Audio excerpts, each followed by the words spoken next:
లలితా మాతా శంభుప్రియా జగతికి మూలం నీవమ్మా శ్రీ భువనేశ్వరి అవతారం జగమంతటికి ఆధారం హేరంబునికి మాతవుగా హరిహరాదులు సేవింప చండుని ముండుని సంహారం చాముండేశ్వరి అవతారం పద్మరేకుల కాంతులతో బాలా త్రిపుర సుందరిగా హంసవాహన రూపిణిగా వేదమాతవై వచ్చితివి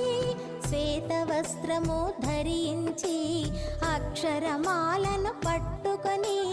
భక్తి మార్గము చూపితివి జ్ఞాన జ్యోతిని నింపితివి